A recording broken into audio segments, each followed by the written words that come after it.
Hello everyone, ਅੱਜ ਦੀ ਇਸ video 'ਚ ਆਪਾਂ ਕਲਾਸ +1 ਦੀ ਇੱਕ ਬਹੁਤ ਇੰਟਰਸਟਿੰਗ ਐਕਟੀਵਿਟੀ ਨੂੰ ਪਰਫਾਰਮ ਕਰਨ ਲੱਗੇ ਹਾਂ, ਜਿਹਦੇ ਲਈ ਆਪਾਂ ਨੂੰ ਬਸ ਦੋ ਜਾਂ ਤਿੰਨ ਚੀਜ਼ਾਂ ਦੀ ਰਿਕੁਆਇਰਮੈਂਟ ਹੈ। ਸਭ ਤੋਂ ਪਹਿਲਾਂ ਮੇਰੇ ਕੋਲ ਇੱਥੇ ਹੈਗਾ ਇੱਕ ਸਕੇਲ, ਰਾਈਟ।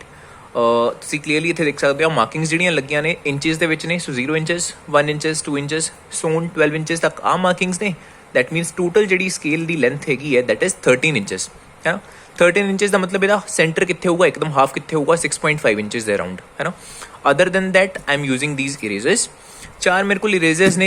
ਕੋਈ ਵੀ ਪਰਟੀਕੂਲਰ ਤੁਸੀਂ ਚੀਜ਼ ਯੂਜ਼ ਕਰ ਸਕਦੇ ਹੋ, ਜ਼ਰੂਰੀ ਨਹੀਂ ਇਰੇਜ਼ਰ ਨੂੰ ਯੂਜ਼ ਕਰਨਾ ਹੈ, ਬਟ ਕੋਈ ਵੀ ਆਬਜੈਕਟ ਤੁਹਾਡੇ ਕੋਲ ਜਿਹੜਾ ਹੋਊਗਾ ਨਾ ਉਹ ਐਟਲੀਸਟ ਇੱਦਾਂ 3 ਜਾਂ 4 ਆਬਜੈਕਟ ਹੋਣੇ ਚਾਹੀਦੇ ਨੇ ਐਂਡ ਉਹਨਾਂ ਦਾ ਮਾਸ ਅੱਛਾ ਖਾਸਾ ਹੋਣਾ ਚਾਹੀਦਾ। ਇਹ ਨਹੀਂ ਹੈਗਾ ਕਿ ਤੁਸੀਂ ਕੱਲਾ ਇੱਕ ਸ਼ਾਰਪਨਰ ਯੂਜ਼ ਕਰ ਰਹੇ ਹੋ, ਬਹੁਤ ਹਲਕਾ ਹੁੰਦਾ ਹੈ, ਰਾਈਟ। ਸੋ ਮਾਸ ਉਹਦਾ ਠੀਕ ਠਾਕ ਹੋਵੇ ਐਂਡ ਸੈਕੰਡਲੀ ਜਿਹੜੇ ਉਹ ਆਬਜੈਕਟਸ ਨੇ ਉਹ ਸਿਮਿਲਰ ਹੋਣ। ਇਹ ਨਹੀਂ ਹੈਗਾ ਕਿ ਮੈਂ ਇਰੇਜ਼ਰਸ ਯੂਜ਼ ਕਰ ਲਈਆਂ, ਇੱਕ ਇਰੇਜ਼ਰ ਮੇਰੀ ਫੁੱਲ ਹੈ, ਇੱਕ ਇਰੇਜ਼ਰ ਮੇਰੀ ਇੰਨੀ ਜੀ ਹੈ। ਸੋ ਮਾਸ 'ਚ ਡਿਫਰੈਂਸ ਆਊਗਾ ਤਾਂ ਵੀ ਆਪਣਾ ਪ੍ਰੋਪਰ ਇੱਥੇ ਐਕਟੀਵਿਟੀ ਨਹੀਂ ਹੋਣੀ ਹੈਗੀ, ਠੀਕ ਹੈ। ਸੋ ਇੱਥੇ ਚਾਰ ਮੇਰੇ ਕੋਲ ਸਿਮਿਲਰ ਟਾਈਪ ਦੀਆਂ ਇਰੇਜ਼ਰਸ ਨੇ ਐਂਡ ਲਾਸਟ 'ਚ ਮੇਰੇ ਕੋਲ ਇੱਕ ਸਿੰਪਲ ਜਿਹਾ ਕੈਪ ਹੈ ਜਿਹਨੂੰ ਮੈਂ ਬੇਸ ਦੇ ਤੌਰ 'ਤੇ ਇੱਥੇ ਯੂਜ਼ ਕਰੂੰਗਾ, ਠੀਕ ਹੈ। ਬਾਈ ਦ ਵੇ ਬੇਸ ਦੇ ਤੌਰ 'ਤੇ ਵੀ ਤੁਸੀਂ ਕੁਝ ਵੀ ਯੂਜ਼ ਕਰ ਸਕਦੇ ਹੋ, ਸ਼ਾਰਪਨਰ ਯੂਜ਼ ਕਰ ਸਕਦੇ ਹੋ, ਈਵਨ ਇਰੇਜ਼ਰ ਯੂਜ਼ ਕਰ ਸਕਦੇ ਹੋ। ਆਪਾਂ ਬਸ ਉਸ ਬੇਸ ਦੇ ਉੱਤੇ ਇਸ ਸਕੇਲ ਨੂੰ ਟਿਕਾਣਾ ਹੈ, ਠੀਕ ਹੈ। ਉਹਦਾ ਕੰਮ ਬਸ ਇਹ ਹੈ, ਹੋਰ ਕੁਝ ਨਹੀਂ। ਹੁਣ ਆਪਾਂ ਗੱਲ ਕਰਦੇ ਹਾਂ ਕਿ ਕਿਸ ਤਰੀਕੇ ਨਾਲ ਆਪਾਂ ਇਸ ਐਕਟੀਵਿਟੀ ਨੂੰ ਪਰਫਾਰਮ ਕਰਨਾ ਹੈ। ਸੋ ਸਭ ਤੋਂ ਪਹਿਲਾਂ ਦੇਖੋ ਆਪਾਂ ਕੀ ਕਰ ਰਹੇ ਹਾਂ, ਇਸ ਬੇਸ ਦੇ ਉੱਪਰ ਇਸ ਸਕੇਲ ਨੂੰ ਆਪਾਂ ਬੈਲੈਂਸ ਕਰ ਰਹੇ ਹਾਂ।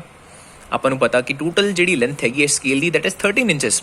ਦੈਟ ਮੀਨਸ ਜੇ ਮੈਂ ਬੈਲੈਂਸ ਕਰਨਾ ਹੈ ਸਕੇਲ ਨੂੰ, ਮੈਨੂੰ ਕਿੱਦਾਂ ਰੱਖਣਾ ਪਊਗਾ, 6.5 ਇੰਚਸ ਵਾਲਾ ਜਿਹੜਾ ਮਾਰਕ ਹੈ ਉਹ ਸੈਂਟਰ 'ਚ ਰੱਖਣਾ ਪਊਗਾ ਇਸ ਕੈਪ ਦੇ ਉੱਪਰ, ਹੈ ਨਾ। ਅਫਕੋਰਸ ਜੇ ਮੈਂ ਇੱਦਾਂ ਰੱਖ ਦੂੰਗਾ ਤਾਂ ਇਹ ਤਾਂ ਬੈਲੈਂਸ ਨਹੀਂ ਹੈਗਾ। ਆਹ ਵਾਲਾ ਪਾਰਟ ਉੱਪਰ ਹੈ, ਉਹ ਵਾਲਾ ਪਾਰਟ ਨੀਚੇ ਲੱਗਿਆ ਹੋਇਆ, ਠੀਕ ਹੈ।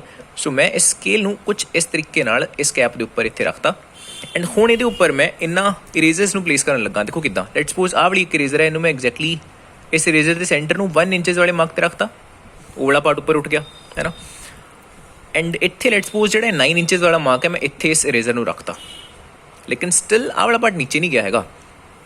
ਹਾਊ ਇੰਟਰਸਟਿੰਗ ਇਟ ਇਜ਼ ਨਾ। ਜੇ ਤੁਸੀਂ ਓਬਜ਼ਰਵ ਕਰੋ, ਦੇਖੋ ਕਿੰਨੀ ਇੰਟਰਸਟਿੰਗ ਚੀਜ਼ ਹੈ ਕਿ ਇੱਧਰ ਜਿਹੜਾ ਵੇਟ ਹੈ ਉਹ ਵੀ ਇਕੁਅਲ ਹੈ, ਉੱਧਰ ਜਿਹੜਾ ਵੇਟ ਹੈ ਉਹ ਵੀ ਇਕੁਅਲ ਹੈ, because W is equal to M into G। Weight mass ਤੇ ਐਸਲਰੇਸ਼ਨ ਡਿਊ ਟੂ ਗ੍ਰੈਵਿਟੀ ਦਾ ਪ੍ਰੋਡਕਟ ਹੁੰਦਾ ਹੈ। ਦੋਨਾਂ ਦਾ ਮਾਸ ਇਕੁਅਲ, ਦੋਨਾਂ ਦੇ ਲਈ ਸਮਾਲ ਜੀ ਦੀ ਵੈਲਿਊ ਸੇਮ ਹੈ 9.8 ਮੀਟਰਸ ਪਰ ਸੈਕਿੰਡ ਸਕੁਅਰ। ਦੈਟ ਮੀਨਸ ਦੋਨਾਂ ਦਾ ਵੇਟ ਵੀ ਇਕੁਅਲ ਹੋਊਗਾ। ਲੇਕਿਨ ਸਟਿਲ ਜੇ ਦੋਨਾਂ ਦਾ ਵੇਟ ਇਕੁਅਲ ਹੈਗਾ ਦੈਨ ਇਹ ਦੋਨਾਂ ਦਾ ਵੇਟ ਇੱਕ ਦੂਜੇ ਨੂੰ ਬੈਲੈਂਸ ਆਊਟ ਕਿਉਂ ਨਹੀਂ ਕਰ ਰਿਹਾ। ਸੋ ਇੱਥੋਂ ਸਿੰਪਲ ਜੀ ਕਨਕਲੂਜਨ ਕੀ ਨਿਕਲਦੀ ਹੈ ਕਿ ਇਕੱਲਾ ਵੇਟ ਮਾਇਨੇ ਨਹੀਂ ਰੱਖਦਾ, ਡਿਸਟੈਂਸ ਵੀ ਮਾਇਨੇ ਰੱਖ ਰਿਹਾ। ਆਹ ਡਿਸਟੈਂਸ ਬਹੁਤ ਜ਼ਿਆਦਾ ਹੈਗਾ, ਆਹ ਡਿਸਟੈਂਸ ਬਹੁਤ ਘੱਟ ਹੈ ਨਾ। ਇਹਨੂੰ ਹੋਰ ਅੱਛੇ ਤਰੀਕੇ ਨਾਲ ਸਮਝਣ ਦੇ ਲਈ ਆਪਾਂ ਕੀ ਕਰਦੇ ਹਾਂ, ਡਿਸਟੈਂਸ ਇਕੁਅਲ ਕਰਕੇ ਦੇਖ ਲੈਂਦੇ ਹਾਂ ਕਿ ਬੈਲੈਂਸਿੰਗ ਹੁੰਦੀ ਹੈ ਕਿ ਨਹੀਂ ਹੁੰਦੀ, ਰਾਈਟ।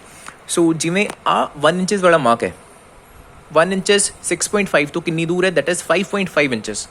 ਸਿਮਿਲਰਲੀ 6.5 ਤੋਂ 5.5 ਇੰਚਸ ਜੇ ਦੂਰ ਆਪਾਂ ਰੱਖਾਂਗੇ ਵਿਲ ਰੀਚ ਐਟ 12 ਇੰਚਸ, ਹੈ ਨਾ। ਸੋ 12 ਇੰਚਸ ਵਾਲੇ ਮਾਰਕ 'ਤੇ ਜੇ ਮੈਂ ਇਸ ਇਰੇਜ਼ਰ ਨੂੰ ਇੱਦਾਂ ਰੱਖ ਰਿਹਾ, ਨੋਟ ਕੀ ਹੋ ਰਿਹਾ, ਆਹ ਸਕੇਲ ਜਿਹੜਾ ਹੈਗਾ ਅਗੇਨ ਕੀ ਹੋ ਚੁੱਕਿਆ, ਬੈਲੈਂਸ ਹੋ ਚੁੱਕਿਆ, ਰਾਈਟ। ਦੋਨੋਂ ਸਾਈਡਸ ਹਵਾ 'ਚ ਨੇ। ਦੈਟ ਮੀਨਸ ਸਿੰਪਲ ਜੀ ਕਨਕਲੂਜਨ ਇੱਥੇ ਨਿਕਲਦੀ ਹੈ ਕਿ ਇਕੱਲਾ ਵੇਟ ਮਾਇਨੇ ਨਹੀਂ ਰੱਖ ਰਿਹਾ ਹੈਗਾ, ਵੇਟ ਦੇ ਨਾਲ ਨਾਲ ਲੈਂਥ ਵੀ ਮਾਇਨੇ ਰੱਖਦੀ ਹੈ। ਹੁਣ ਆਪਣੀਆਂ ਜੋ ਆਬਜ਼ਰਵੇਸ਼ਨਸ ਨੇ ਉਹਨਾਂ ਨੂੰ ਨਾਲ ਦੀ ਨਾਲ ਆਪਾਂ ਇਸ ਟੇਬਲ ਦੇ ਵਿੱਚ ਫਿਲ ਕਰੀ ਚੱਲਣਾ ਹੈ। ਦਿਸ ਇਜ਼ W1 ਕਿ ਕਿੰਨਾ ਵੇਟ ਹੈ, W means weight, right. Similarly ਜਿਹੜਾ ਆ ਵੇਟ ਹੈ ਦੈਟ ਇਜ਼ W2। ਫਸਟ ਵਾਰੀ ਆਪਾਂ ਨੂੰ ਪਤਾ ਜਿਹੜਾ ਆਪਾਂ ਵੇਟ ਕੰਸੀਡਰ ਕੀਤਾ ਹੋਇਆ ਇੱਥੇ ਸਿਰਫ ਇੱਕ ਹੀ ਇਰੇਜ਼ਰ ਯੂਜ਼ ਕੀਤੀ ਹੋਈ ਹੈ ਇੱਥੇ, so that is 1 unit and W2 is also 1 unit.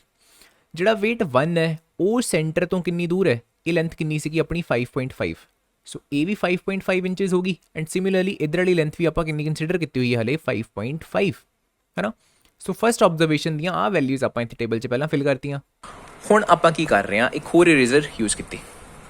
ਇਸ ਇਰੇਜ਼ਰ ਨੂੰ ਮੈਂ ਇਹਦੇ ਉੱਪਰ ਰੱਖਤਾ and you can of course visualise ਕਿ ਆਹ ਜਿਹੜੀ ਚੀਜ਼ ਹੈਗੀ ਨੀਚੇ ਲੱਗ ਜੂਗੀ, ਹੈ ਨਾ। ਬਿਕੋਜ਼ ਹੁਣ ਇੱਧਰ ਵੇਟ ਕਿਹੜਾ ਹੋ ਗਿਆ, ਵੇਟ ਕੀ ਹੋ ਗਿਆ, ਜ਼ਿਆਦਾ ਹੋ ਗਿਆ as compare to this side. ਲੇਕਿਨ ਸਭ ਤੋਂ ਇੰਟਰਸਟਿੰਗ ਚੀਜ਼ ਆਹ ਹੈ ਕਿ ਆਪਾਂ ਕੋਲ ਇੱਕ ਇੱਦਾਂ ਦਾ ਤਰੀਕਾ ਹੈਗਾ ਕਿ ਜਿਹਦੇ ਨਾਲ ਇੱਧਰ ਦੋ ਹੀ ਇਰੇਜ਼ਰਸ ਰਹੂਗੀਆਂ, ਇੱਥੇ ਇੱਕ ਹੀ ਇਰੇਜ਼ਰ ਰਹੂਗੀ, ਲੇਕਿਨ ਸਟਿਲ ਇੱਕ ਇਰੇਜ਼ਰ ਦੋ ਇਰੇਜ਼ਰਸ ਦੇ ਵੇਟ ਨੂੰ ਕੀ ਕਰ ਦੂਗੀ, ਬੈਲੈਂਸ ਕਰ ਦੂਗੀ। ਦੇਖੋ ਕਿੱਦਾਂ, ਆਹ ਵਾਲੀਆਂ ਦੋ ਇਰੇਜ਼ਰਸ ਨੂੰ ਜੇ ਮੈਂ ਥੋੜ੍ਹਾ ਜਿਹਾ ਸੈਂਟਰ ਦੇ ਵੱਲ ਮੂਵ ਕਰਾਂ, ਰਾਈਟ, ਹੌਲੀ ਹੌਲੀ ਹੌਲੀ ਹੌਲੀ ਦੇਖਿਓ ਤੁਸੀਂ ਕੀ ਹੋਊਗਾ, ਉਹ ਵਾਲਾ ਪਾਰਟ ਹੌਲੀ ਹੌਲੀ ਨਾ ਉੱਪਰ ਨੂੰ ਉੱਠਣਾ ਸ਼ੁਰੂ ਹੋ ਰਿਹਾ। ਜੇ ਮੈਂ ਥੋੜ੍ਹਾ ਜਿਹਾ ਹੋਰ ਕੋਲ ਕਰਾਂ, maybe you can notice, right, ਜਿਵੇਂ ਜਿਵੇਂ ਜਿਵੇਂ ਤੁਸੀਂ ਮੂਵ ਕਰਦੇ ਜਾਓਗੇ ਉਹ ਵਾਲਾ ਪਾਰਟ ਹੌਲੀ ਹੌਲੀ ਹਵਾ 'ਚ ਉੱਠਣਾ ਸ਼ੁਰੂ ਹੋ ਰਿਹਾ। ਐਂਡ ਇੱਕ ਪੁਆਇੰਟ ਇੱਦਾਂ ਦਾ ਆਊਗਾ ਜਦੋਂ ਉਹ ਵਾਲੀ ਇੱਕ ਇਰੇਜ਼ਰ ਦਾ ਵੇਟ ਇਹਨਾਂ ਦੋਨਾਂ ਇਰੇਜ਼ਰਸ ਦੇ ਵੇਟ ਨੂੰ ਕੀ ਕਰ ਦੂਗਾ, ਦੇਖੋ ਬੈਲੈਂਸ ਕਰ ਦੂਗਾ। ਹੁਣ ਆਹ ਵਾਲੀਆਂ ਆਬਜ਼ਰਵੇਸ਼ਨਸ ਨੂੰ ਵੀ ਜੇ ਆਪਾਂ ਇਸ ਟੇਬਲ 'ਚ ਫਿਲ ਕਰੀਏ, ਸਭ ਤੋਂ ਪਹਿਲਾਂ W1 ਕਿੰਨਾ ਆਪਣਾ, ਹੁਣ ਆਪਾਂ ਇੱਥੇ ਯੂਜ਼ ਕੀਤੀਆਂ 2 ਇਰੇਜ਼ਰਸ, ਸੋ 2 ਯੂਨਿਟਸ। और दूसरी साइड तो सेम ही है सारा कुछ, लेंथ भी ਆਪਾਂ सेम रखी हुई है एंड वेट भी अपना सेम है। सो 1 unit and this is also 5.5। ਆ ਲੈਂਥ ਕਿੰਨੀ ਹੈ? ਜੇ ਤੁਹਾਡੇ ਕੋਲ ਪ੍ਰੋਪਰ ਇੱਕ ਹੋਰ ਸਕੇਲ ਹੈ, ਜ਼ਿਆਦਾ ਤੁਸੀਂ ਐਕੂਰੇਟਲੀ ਇਹਨੂੰ ਮੈਜ਼ਰ ਕਰ ਸਕਦੇ ਹੋ। ਇਹ ਲੈਂਥ ਆਪਣੀ ਸੀਗੀ approximately 2.7 inches, right. So this is the second observation. ਇੱਕ ਲਾਸਟ ਆਬਜ਼ਰਵੇਸ਼ਨ ਆਪਾਂ ਹੋਰ ਲੈ ਕੇ ਦੇਖਦੇ ਹਾਂ। ਹੁਣ ਜੇ ਮੈਂ ਤੀਸਰੀ ਇਰੇਜ਼ਰ ਨੂੰ ਵੀ ਇਦਾਂ ਯੂਜ਼ ਕਰਾਂ, ਹੁਣ ਆਪਾਂ ਇਹ ਦੇਖਣਾ ਕਿ ਇੱਕ ਇਰੇਜ਼ਰ 3 ਇਰੇਜ਼ਰਸ ਦੇ weight ਨੂੰ बैलेंस कर सकती है। हाले तो ये वाली जी साइड है नीचे लगी हुई है, राइट।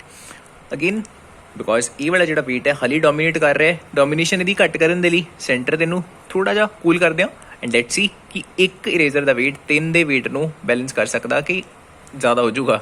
लेट्स सी हौली हौली आप मूव करते हैं टूवर्ड सेंटर एंड तुम ऑबजर्व करोगे जिमें जिमें मैं मूव कर रहा हौली हौली वो पार्ट उपर को उठना शुरू हो रहा है, राइट। उपर उठ चुका हूँ हौली हौली and around this point I guess it should be very much in the air। थोड़ा जा आप और मूव कर दें एंड आई गेस ये बैलेंस हो जाऊगा, है ना, स्लाइटली मोर, बिकॉज कई बार बहुत ज़्यादा डेलीकेसी चाहिए होंगी इस एक्टिविटी से, right. Around hair you can see कि जोड़ा आ वेट है राइट, इस एक इरेजर के वेट ने 3 इरेजर्स के वेट को बैलेंस करता होया, ठीक है।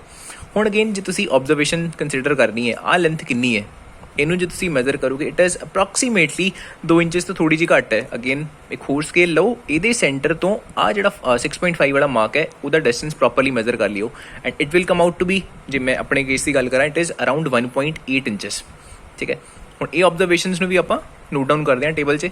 ਇਸ ਵਾਰੀ ਜੋ ਆਪਾਂ ਇੱਥੇ ਇਰੇਜ਼ਰਸ ਯੂਜ਼ ਕੀਤੀਆਂ ਨੇ ਉਹ ਸੀਗੀਆਂ 3, ਦੈਟ ਮੀਨਸ 3 ਯੂਨਿਟ। ਲੈਂਥ ਜਿਹੜੀ ਆ ਸੀਗੀ that was around 1.8 inches and right hand side 'ਤੇ ਤਾਂ ਸਾਰਾ ਕੁਛ ਹੀ ਸੇਮ ਹੈ। ਇੱਕ ਇਰੇਜ਼ਰ ਸੀਗੀ 5.5 ਇੰਚਸ ਦੂਰ।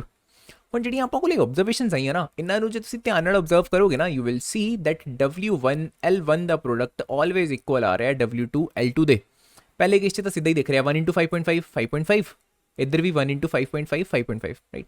ਸੈਕਿੰਡ ਕੇਸ 'ਚ ਦੇਖਦੇ ਹਾਂ 3 × 2.7, 3 × 2.7 ਕਿੰਨਾ ਆਏਗਾ ਆਪਣਾ, sorry 2 × 2.7, right.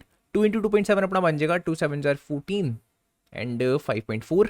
Right hand side की जब आप गल करिए 1 × 5.5 that comes out to be 5.5। तुम कहोगे एग्जैक्टली इक्वल नहीं आया है, बट बिकॉज आप बहुत अप्रॉक्सीमेट तरीके नाल इत्थे एक्सपेरीमेंट कर रहे हैं।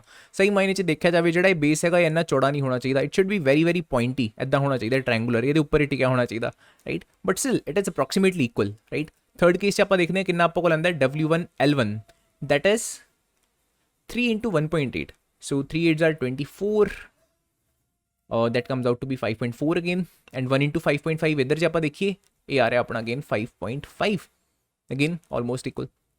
दैट मीन्स काफ़ी इंटरेस्टिंग चीज़ है कि ऑलवेज W1 L1 ਦਾ ਜਿਹੜਾ ਪ੍ਰੋਡਕਟ ਹੈ W2 L2 ਦੇ ਕੀ ਆਂਦਾ, ਇਕੁਅਲ ਆਂਦਾ ਹੈ। ਇਸ ਸਿੰਪਲ ਜਿਹੀ ਐਕਟੀਵਿਟੀ ਨੂੰ ਤੁਸੀਂ ਖੁਦ ਤੋਂ ਟਰਾਈ ਕਰ ਸਕਦੇ ਹੋ ਐਂਡ ਤੁਸੀਂ ਵੀ ਇਸ ਤਰੀਕੇ ਨਾਲ ਟੇਬਲ ਬਣਾ ਕੇ ਆ ਆਬਜ਼ਰਵ ਕਰਨਾ ਹੈ ਕਿ ਆ ਜਿਹੜਾ ਰਿਲੇਸ਼ਨ ਹੈ ਇਹ ਤੁਹਾਡੇ ਕੋਲ ਵੀ ਓਬਟੇਨ ਹੋ ਰਿਹਾ ਕਿ ਨਹੀਂ ਹੋ ਰਿਹਾ। Let's see.